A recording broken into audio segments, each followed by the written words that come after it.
Good evening. We're back with another episode of the Lord of the Rings LCG Progression Series. And tonight is a card review of the Flight of the Stormcaller Adventure Pack. The first pack of the Dream Chaser cycle. I liked the expansion, the Grey Havens, a lot. Both the cards and the quests. Let's take a look at this and see what we got. The hero is Denethor. New version of Denethor. A leadership version, 8 threat, 1/1/3, 3 health. It's the same as his original version in terms of the threat and the stats. He's almost a good defender, but not quite. Not much else to say about him for his stats. Let's take a look at his abilities. So the abilities need to make up for a little bit lackluster stats if we want a good champion, good hero. Setup, add 2 resources to Denethor's resource pool. Well, that's very good for the early game. Action, move 1 resource from Denethor's resource pool to another Gondor hero's resource pool. Limit once per round. Interesting. Well, the first part, add 2 resources to Denethor's resource pool, is very, very good. The value of that is 1 to 2 cards. Move 1 resource from Denethor's resource pool to another Gondor hero's resource pool. Limit once per round. The value of that is like half a card, because Errand Rider does that for 1 cost. Assuming you're playing another Gondor hero. Presumably a Gondor hero who's not in the leadership sphere, or else why would you need to move resources over? So which hero does this make the most sense with? Well, I suppose if you're putting Steward on another hero, like for example in the Outlands deck, you could move Denethor's resources over to Herluin, or something like that. So the value of his ability is it could basically be considered like draw 2 cards to start the game, or draw 2.5 cards to start the game. That's a very good early game hero. Now the setup ability obviously has no impact in the late game. The move 1 resource from Denethor's resource pool to another Gondor hero's resource pool is very good when you're running another Gondor resource or another Gondor hero that can take advantage of it. If you weren't running another Gondor hero to take advantage of this, would this be a good hero? I mean, the 2 resources turn 1, that's very good. That really, really helps smooth out resource curves in Tri-Sphere decks, because you can play Steward turn 1, even if you're playing a Tri-Sphere deck. I think this is a very strong champion for solo play. Very strong hero for solo play. Because I've said this in almost every video, solo's weak early. And this hero is 2 resources guaranteed. 2 extra resources guaranteed on turn 1 is very strong. It's like if the card said draw 2 copies of Gathering Strength and play them immediately for free without any caveats, and you don't even have to play the cards. That's crazy good. I would consider this hero very strong. Now, there's a couple of caveats. He does fulfill the role of... He fulfills the role of giving you access to leadership for Steward of Gondor, and facilitates playing it. He's not a good quester, and he's not a good battler. So you do need to play other heroes that can do those roles well.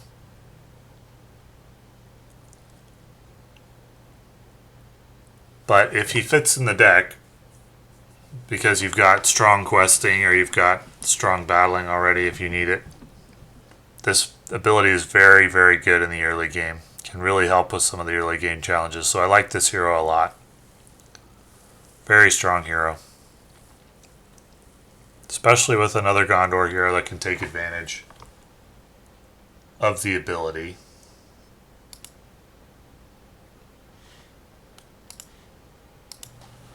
So the question I'm always asking when it comes to whether or not you should buy an adventure pack for a particular hero is, could this hero be used in a deck to beat the strongest of the strong quests?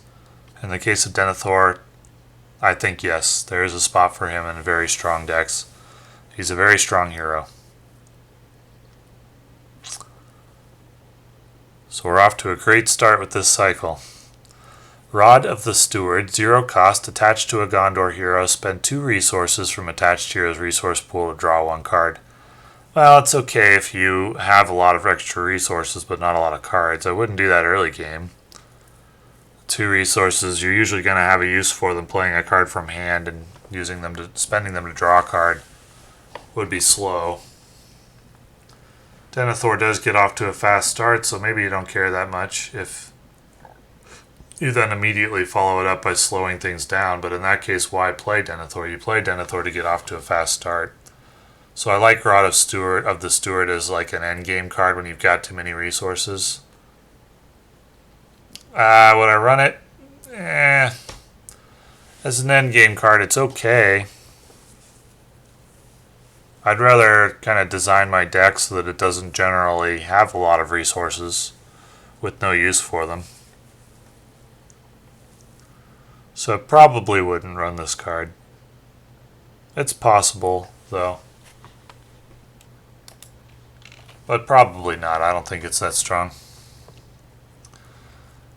In service of the Steward, 1 cost, attached to a character. Attached character gains the Gondor Trait. Okay, so I guess this is intended to allow you to move resources around from Denethor's resource pool, or there's a few other effects that the Gondor Trait require the Gondor Trait. Well, I mean, if you have a deck where you really like the design and you can't change any cards to make it Gondor, but you want to play Gondor cards, I guess you could use this. It's a bit of a meh use for a card slot. Just to give a Gondor Trait. It's a bit of a meh use. I'd rather not do a card like this. Like, I don't like to use a song unless I really have to grant a printed resource icon. I don't think I would be very happy putting this in a deck. I'd feel kind of feel like my deck design was a bit inefficient, but I suppose it could be used. It's definitely got a spot in thematic decks. Well, it probably has a spot in thematic decks, but I don't really like this card, though I do see the use for it. I just feel kind of I'd be unhappy with the deck's efficiency if I were forced to play this in order to make another card work. I'll put it that way.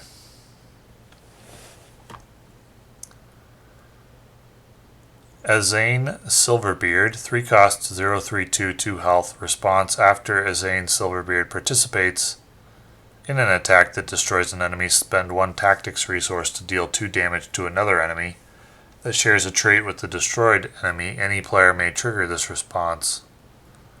Well, 3 attack for 3 damage is good, and he's got 2 shields. That's not bad. He is unique. The ability you're not going to be able to use that much. You're not that often engaged with 2 enemies at once. So it would take a lot of setup to set this up, and I think the payoff would not be worth the setup. It would only be like good if you were already in that situation anyway, but that doesn't happen that much. Usually you design decks around, at least I design decks around dealing with like 1 enemy at a time. But it's possible this card could have a use if you're facing like a lot of 2 health enemies or something. That's the situation where I would consider it really good. If you're facing a lot of 2 health enemies, then this could be really good. Otherwise, probably not. 3 attack for 3 cost is good. So if I just needed extra attack and I'd already run Knight of Minas Tirith or something, or that's non-unique, so I'd probably could turn to that first for attack, but it's possible this card would then have a slot as well. So far, Denethor is the reason to get this adventure pack. The other cards probably aren't going to see too much play. Last Stand, 0 cost. After a warrior character is destroyed while defending against an enemy attack, deal damage to the attacking enemy equal to that character's printed attack. Okay, well, very situational usage. You don't usually design a deck thinking your warrior characters or any characters are going to be destroyed. If you're designing a deck knowing characters are going to be destroyed, well, you're either facing a really tough quest, knowing characters with high attack are going to be destroyed. You're either facing a really tough quest, or you're designing a deck preparing for the worst to happen, and I don't like doing that. I don't like designing a deck thinking, okay, a lot of my characters are going to die, and I need to prepare for that. It's possible it's necessary, but generally speaking, design decks as if your characters are going to live, in which case you've got no use for Last Stand. Glorfindle, 5 cost. It's an ally version of Glorfindle. 5 cost, 3/3/1/4. Almost identical stats to his hero version except for 1 less HP. Glorfindle can be played from your discard pile. Action, discard a card from your hand to ready Glorfindle. Limit once per phase. Once per phase. That's a very, very good card. It is understated. For 5 cost, you'd like to get 3 willpower, 3 attack. That's very expensive. However, it is it has a very good action ability. Readying once per phase is very strong. If you've got cards to spare. Now, if you're running a deck where you really don't have any cards, extra cards every turn, then you're not going to get a lot of use out of him. You're going to be playing him, paying 5 cost for 3 willpower and 3 attack. But if you can do this every turn, he's amazing. He's very, very strong if you can do this every turn, every round. If you can't do this every round, he's going to be very good in the rounds when you can, and not that good in the rounds when you can't. So if you find that you have extra cards to discard, and Glorfindle is amazing, and the fact that you can be played from your discard pile means he can die and come back to life if you have extra resources. This card is great. Very, very strong ally when you can take advantage of his action ability.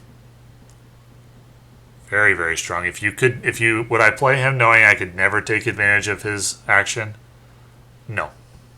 It does require extra cards around to do it. So I'm thinking like with Arwen and Elven Light or something like that. Extra card draw. But in that situation, he's very, very good.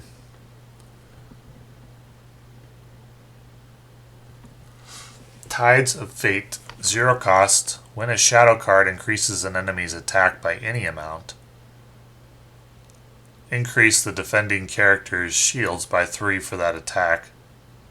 Then the players as a group may spend 2 tactics resources to ready the defending character and give it +3 attack for its next attack this phase. Well, that's a lot stronger in multiplayer than it is in solo. I don't find Tactics Sphere gets played that much in solo. At least I don't play it that much in solo. Would I play it without the tactics resources? You can just increase your defending character's shields by 3 situationally. Well, that could save an ally. But you don't usually design decks to defend with your vital allies. You usually design decks with a better defense strategy than that. It could save a character if you draw a really nasty shadow card, but you should be assigning attacks knowing what shadow cards might come, at least in solo, because solo is so difficult. a lot of quests won't be beaten on their first try, and then you're going to kind of have some idea of what's coming even if you haven't looked at the encounter deck beforehand.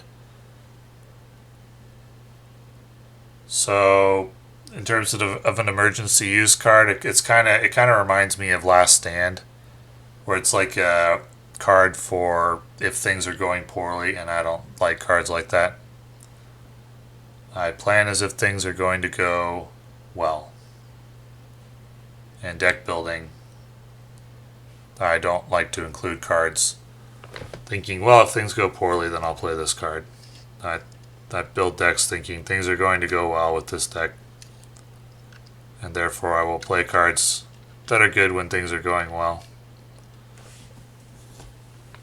They can be good when things are going poorly too, but I don't like to play cards that are good exclusively when things are going poorly. So, not a fan of Tides of Fate. Imaldris Caregiver, 2 cost, 1/1, 2 health, Noldor Healer. Discard a card from your hand to heal 1 damage on any character, limit twice per round. Is that better than Warden of Healing or other forms of healing? I mean, specifically if you have a lot of cards to discard, or you have cards that take advantage of discarding cards. Yeah, but in a deck that's not designed to discard cards, I don't think this is good.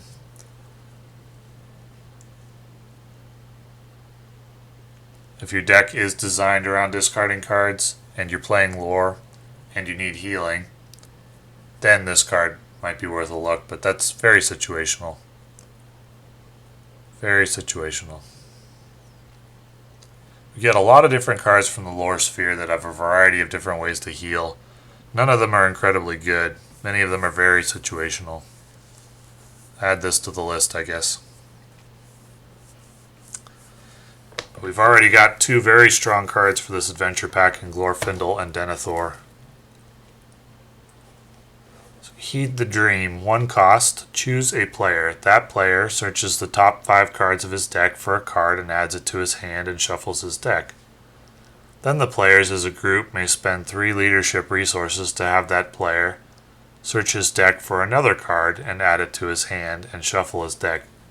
So the first time you search the top 5 of your deck, and then the second time if you have 3 resources you search your deck for any card, and you don't have to exhaust anything. That's a great card. That really, really helps with the randomness. I would play this card in pretty much every deck where I had access to lore and leadership. And that's basically lore is the limiting factor because you always have access to leadership, at least I always do, almost always.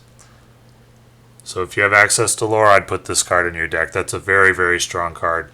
We've got 3 really strong cards in this adventure pack now. Guess we're getting into the end game of the game's life cycle. These are maybe cards aimed at helping you defeat nightmare decks. I don't know, because these are very strong. Heed the Dream, Glorfindle, Denethor, all very strong cards. Guardian of Rivendell, 3 cost, 1, 2, 3 stats, 3 health. As an additional cost to play Guardian of Rivendell from your hand, you must discard 2 cards from your hand. I don't know if his stats justify that. He is Noldor and he is neutral, so that can help playing him, but yeah, I don't think you play this card unless your deck's designed to discard cards. If it's not, that cost is too high. If it is, then the cost is okay. But that effect has to not matter too much to make this a good card. It's Noldor, so it would have the Noldor synergies. You could use to the sea to reduce it a lot. I think I would play it in a Noldor deck, which usually runs Elven Light at least for discard. I don't know if I'd play it in a standard deck though. It's got good defense for an ally. 3 shields with 3 health is pretty good. 2 attack is nice, but the cost is quite heavy if your deck isn't designed to discard cards.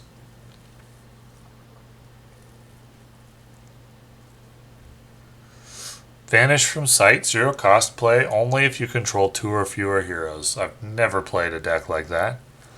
Till the end of the phase, if your threat is higher than 20, treat your threat as if it is 20, so you can play secrecy cards, I guess. Okay, well, that's a fun card, I think.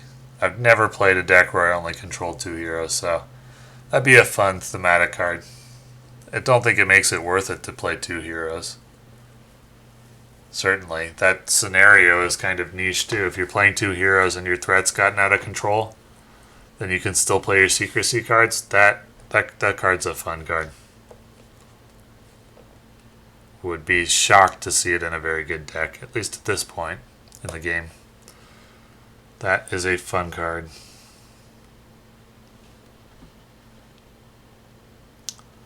So, overall, very strong adventure pack. Heed the Dream, Glorfindle, and Denethor.